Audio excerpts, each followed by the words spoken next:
to share something with you that might put me in a very negative light. Yeah. Relationships are not my forte. See if someone grabbed up my wife or something completely different ballgame. I'll walk away from here, and this has been like a therapy session.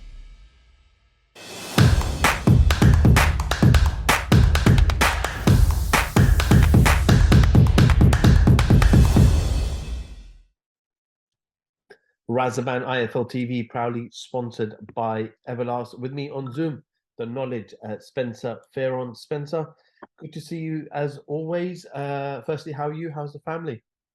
Everything's good, we're pushing forward because that's the only thing we know how to do. So yeah, it's good. What's up, man? Been a couple of weeks, and I've kind of been waiting to see what happens with this whole Conor Benn stuff before I kind of drop you a message and say, listen, can I get your thoughts on certain things? And obviously yesterday we saw the earring of Conor Benn and Piers Morgan, and I'm sure you've seen it. And number one, firstly, just want to get your instant reaction to what you saw, what you heard. It was a waste of time. There was nothing in there, right? And that's not me taking on digs at Conor Benn. I know Conor Benn. Me and Conor Benn spoke earlier today. You know what I mean? So it's not me, but there was nothing in that at all. Nothing in there. But I know that there was a lot cut out of that. Do you know what I mean? So there's a lot that was cut out of it. So I didn't learn anything from it. So yeah. I know he's been quite vocal on Twitter, and he said things through his social media platform. But why do you feel like he had to go on a show with Piers Morgan? You know, I thought Piers was very lenient with Conor Benn. I don't think he went in there. I've seen when Piers goes in on people. You know what I mean? You don't believe me? Go watch Piers Morgan and Kanye West, right? And there's certain times where Piers Morgan can be a bit reluctant to say what he wants to go and say. Me personally, I'm going to be real with you. I would have way preferred if Conor Benn went on TalkSport with Simon Jordan, right? Because I know that at least Simon Jordan would have asked pressing questions. He would have gone in, right? He would have. And I would have enjoyed that. And then you would have had like inside the studio, Simon White and Spencer Oliver. I would enjoy listening or watching that. I would enjoy that. I didn't enjoy what I watched yesterday, to tell you the honest truth. I was actually talking about it today with the Fighters' Right team, Gary and Tundi, and we was talking about it. And it was like we didn't learn anything from that. But when Conor did say that he passed the test, what was it? He passed the test 3 times. And within a 9-day turnaround, they said like it was, they found something in his substance. So I can understand why they would be sitting down, him and his team would say that we could smell a rat here. Off of that alone. But you know what I mean? Let's take Conor Benn out of the situation. If there's anybody else, then what would the behavior have been? How would the behavior have been? When you say, and we'll come back to the Piers stuff, that Simon would have asked those pressing questions. What are those pressing questions from your perspective?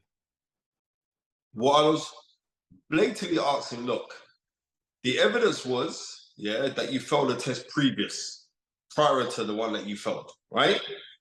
That could have been something that was brought up. There's other things. We're hearing rumors. I'm just keeping this thing 100. I'm hearing rumors that Chris Eubank Jr. Knew about the failings and tried to blackmail Conor. That's what I've heard. I know you've heard it as well, right? Tried to blackmail him £1 million or something. So all of those kind of things, these are things that the public need to hear. And I'm not like a whistleblower. I'm just saying like, this is what I've heard. I've heard from good sources as well. So, Raz, you're a man about town, you know certain things. So yeah. But there's loads of things that is when people say there's no smoke without fire, right? There were certain times where things will happen, and then you look at the whole situation, and you staring at the situation, and you say, well, you know what? The guys who were in Tony Sims' gym, like, and John Cordian is my guy. I think he's ex-fighter. But when he won the world title, he knocked out a man. Then he looked devastated in doing so. And then all of a sudden, when he's meant to go and defend the title, after there was these conspiracies about this drug stuff, that you hurt your hand? What's that all about? Did you really hurt your hand? You see, this is the thing. What is sad because it has a domino effect. You know what I mean? It has a domino effect. You know, when we're up, oh my goodness gracious. You know what I mean? John Ryder, who I know is a clean athlete. John Ryder, you know, oh, he got a win over Danny Jacobs and he was too tough in that fight. What's going on here? He's getting better as he's getting older. Is he on something? This is the sad thing about all of this, because it doesn't just impact one person, it impacts a plethora of people. You know what I mean? Spence, you know, a lot of people say, why doesn't he go to the British board? And he seems to have this agenda with the board. He's named his father on Piers' show where he talked about his father gave up the food, ripped up his license on national TV. Ultimately, for the sake of boxing, does Conor Benn need to clear himself through the board? We know Conor's put this 270-page document that they sent to the WBC, and even though the WBC said we're going to rank him, their reasons for allowing him back in the rankings was the consumption of a lot of eggs, which Conor says is not the reason. So Conor actually refuses to accept the WBC's understanding of why he failed the test. Ultimately, as you know, you're an ex-fighter. You've been in the industry a long time. It's your responsibility to manage what goes in your body. Absolutely everything. And you have to justify it if you're ever caught. So does he ultimately need to go and sit in front of the board and just hand over this document? So for the sake of boxing, we can have a dual process. No, and I'm going to tell you why he doesn't need to, because you've seen that he's meant to be suing the British Board of Control. So if you've got evidence or you've got a report, a 270-page report, right? Why would you want to go and show your card to the Board of Control if you're going to sue the Board of Control? He's actually going to sue the Board of Control, right? So he's going to go to court with the Board of Control. So why would he want to give that documentation to the Board of Control, knowing that he could be arming the Board of Control when he's going to sue him? These things that I asked Conor, I said, well, why don't you just, if you're innocent, just show the team, say that you're innocent, and then that would be it. So, yeah, that's the reason why that's not come up. Some of the feedback that I've read, you know, people say that he went on Piers' show because he just wanted to get people on his side, people to like Conor again, people to understand that Conor didn't do anything wrong. Dominic Ingle said in an interview that I saw today on Boxing King Media, and he he said that he went on there because he got paid a lot of money. Well, he did get paid a lot of money. You know what I mean? He didn't opt to go on there for free. He got paid for that, right? But we're forgetting, does Conor need the money? No, but you know what I mean, as famously Sugar Ray Robinson said, you know what I mean, another buck won't kill me. You know what I mean, I need a buck like everybody else. But that's not the sole reason why he went on there, because he got paid a lot of money to them, right? The reason why he went on there because he wanted to sway the court of general opinion that says that he is a drug street. That is what he tried to sway, and that's what he tried to do when he went on there, right? I don't believe he came out favorably in that. I'm just going to be real with you. I don't think he came out favorably in that, because we didn't get the real nitty-gritty. But having spoken to Conor, he said to me, look, Spence, there's loads of things that was cut out. There were loads of things that were cut out of it, right? For whatever reasons that was cut. So, or maybe he was saying things that could be defamatory and more probably hinder his court case that he's got up against the Board of Control. I'm sure you saw Chris Eubank Jr.'s tweet, and I quote where he said, I was 99% sure Conor Benn was a cheat, but after watching the interview with Piers Morgan, now I'm 100% sure. Imagine betting 2 drug tests and then trying to play the victim. The balls on this kid, or should I say, the eggs on him. Well, you know what? Chris Eubank Jr. is entitled to his opinion. The whole world is throwing stones at Conor Benn, saying he's guilty, he's guilty, he's guilty, he's guilty. The whole world is doing this, right? I would have preferred for him to go up to the Board of Control. But this is the thing, and we've got to realize this part here is that the WBC, remember when Canelo popped dirty for contaminated steak meat, right? It was cows he got, right? It was contaminated. He said he was contaminated meat. he got banned for 6 months, right? And people were being very embracatory of Canelo after that. They got a ban. Conor Benn get a ban from the WBC, right? Because of whatever reasoning they believe that it would suffice. But what I am saying is this.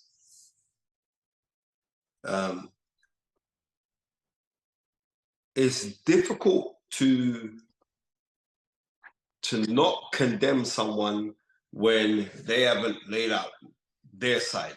We're just going to go with the narrative. What I'm sitting down patiently to wait for is his narrative and his version. And then once his version comes out, then then I can say, right, I can judge, because sometimes when it comes to his boxing, I'm loyal to a fool. You know what I mean? I would not like to think that Conor Benn would take an illegal substance, especially when he knows of the ramifications that this sport can do to people, right? We just go back to his father's fight.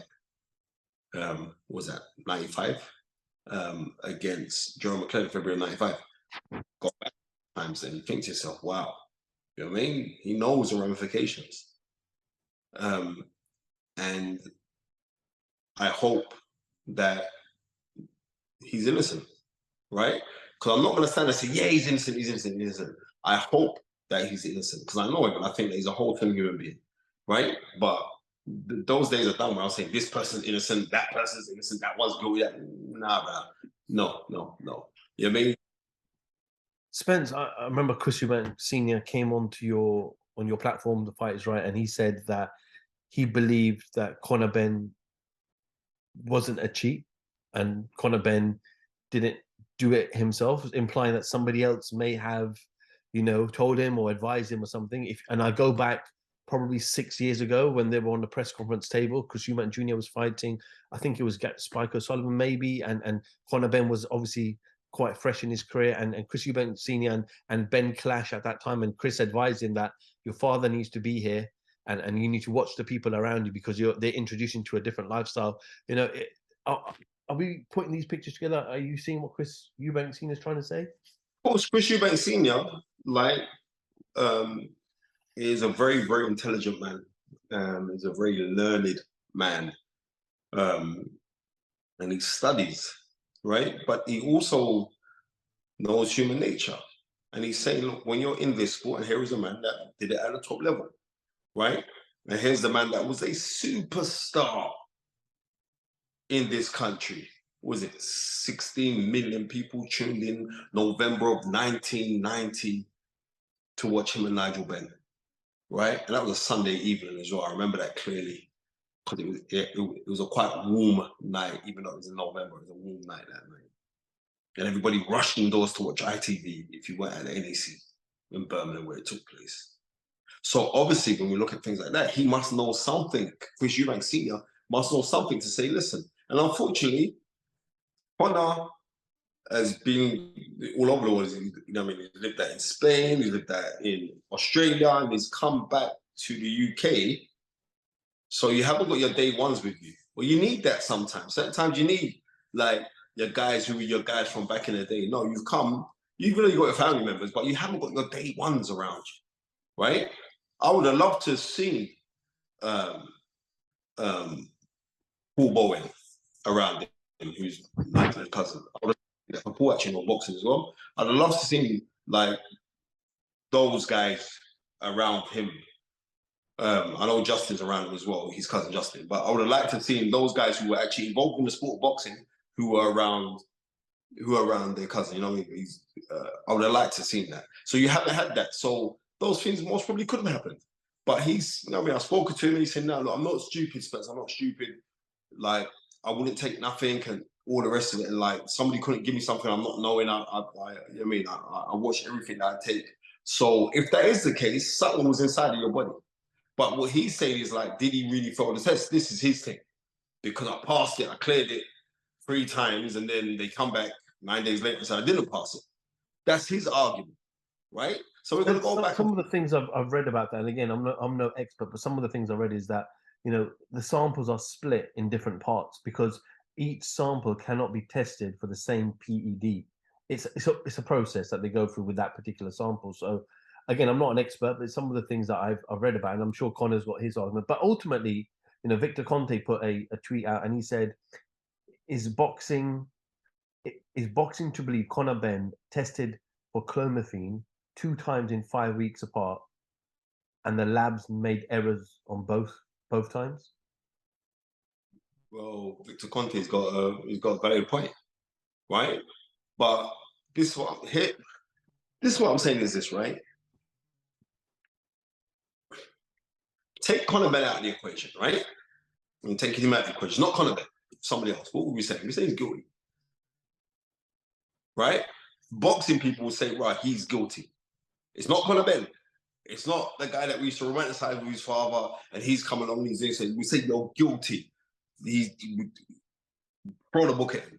That's what we say, right? So I'm saying I can't vouch for nobody, right? I just hope that he's innocent, because he's a good guy, man. I hope that he's innocent, right? And how it goes is this. I just really hope he's innocent, man, right? But you doing Piers Morgan yesterday, well, it be aired yesterday. I don't think that helped his cause, to tell you the honest truth. I don't think it helped his cause at all. And going onto TV and saying you're innocent, ultimately, that's not going to prove your innocence. What's going to prove your innocence is going to the board that he's apparently going to sue and clear his name that way. But if he doesn't do that, how does this situation get rectified? Because he's clearly said in that interview, I don't think I'll be fighting on these shores for a while. Well, then if that's the case, then you're going to have to go elsewhere. You know what I mean? You're going to have to phone up Skill Challenge out in Saudi Arabia and speak to was it Amir Abdullah and Prince Khalid, or get on the phone to Derek Chisora, because Derek Chisora's the plug, right? Derek's doing great. Derek's the plug, right? Maybe we're gonna have to talk to those guys. I don't know. But if he's back in, let me strange if it's happened. Do not be surprised if Conor Benn doesn't end up fighting Errol Spence. Don't be surprised, you know? Seriously, because he's WBC champion. So do not be surprised, even though he's unified champion. Do not be surprised if he doesn't end up fighting. He doesn't end up fighting Errol Spence. As a boxing purist, Spence, would you be happy for him to go overseas, get a license, and fight when he hasn't cleared his name here in the UK, with the official channels? I prefer that he does clear his name in the UK first. That's what I'm saying, right? But I do understand when he's saying, like, it's a witch hunt. Ever since my dad tore up his license, this is what he believes. He really does believe it. And you heard Nigel yesterday, yeah, well, it's like burn him at the stake, right. So we don't know. So they're thinking that it's a witch hunt. And may I add, give you guys a little bit of history here. Spence, before you give any, just sorry to stop you there, but I know Conor said that a few times, the witch hunt, and you mentioned it as well, but the evidence and the facts are that you failed to test. The board have clearly said... You can't escape that. Let's just be real. You cannot escape that one there. You can't, right? And I've got nothing but love and respect for Conor Benn, right? But you can't escape that one. And I ain't gonna be a hypocrite. Seriously, I'm not gonna. I can't be a hypocrite. I've got children. I'm trying to do my best, right? It's not easy for him, right? Let's just be real. It's not easy. But I said this before on your channel. I'll say it again. I do not believe that he would willingly cheat. I'm saying this again. I don't believe that he willingly cheat, right? But we need to answer that. Those questions, you've got to answer that. But we'll see. If they're taking the ball to court, we'll see what's going to happen. That's not going to be easy back one either. You know what I mean? Because I think the board have learned from when Michael Watson sued them, like, this suing thing now, we got to have this wrapped up. So it's not a joke. It's serious. And what I was going to say to you is, like, in 1990, Nigel Benn did not, after beating Ira Barkley, did not tear up his British Border Control license. Right? He claimed it was his British Border Control license, but it wasn't his British Border Control license. He actually tore up a back of a cornflakes packet. And when he was called into the Board of Control in 1991, when he was called into the Board of Control, when he was called into the Board of Control that year of 1990, before his fight with Chris Eubank, he, along with his then advisor, Ambrose Mendy, presented his British Board of Control license. So he didn't actually tear his Board of Control license up. Because if he did, he wouldn't have been permitted to fight and defend his world title against Chris Eubank, in which subsequently stopped in 9 rounds, which is an excellent fight. And if you guys haven't seen that fight, go and watch that fight because it's a brilliant fight. It's an absolutely excellent fight. Okay, Spence, we've done about 16, 17 minutes. So yeah, I'm sure this isn't the last time that we are going to speak on this matter. I'm sure it's going to go on for a little while. Hopefully not. I mean, keep on doing what you're doing, Raz. And I'm going to say again to everyone, I got to say this. I got to say a massive, massive thank you to a dear friend of mine called Paul Flynn. I've known this man for many years. He used to own a company called, Euro Staffing Solutions, and he sold it. And everyone knows that since my mum passed it, I haven't had it easy. And he actually took it onto himself to get me counselling. He said, look, Spence, this is what you need to go and do. So what I'm saying to anybody who has lost somebody there, right? And if it's been a recent thing, sometimes you need time for it to set in, and then go and get counseling, right? Simple things, because sometimes we can talk, but we can't air our feelings to people who we know we don't feel comfortable about, right? Showing our vulnerability sides to people. Sometimes it's better to go speak to a professional person, but that's their job. And sometimes their job isn't for anything but for you just to air things out. You know what I mean? And I'll say that to anyone. So massive thank you to my friend Paul Flynn. Massive, massive thank you to him. Lovely, lovely man. Spencer Fearon, IFL TV, thank you very much.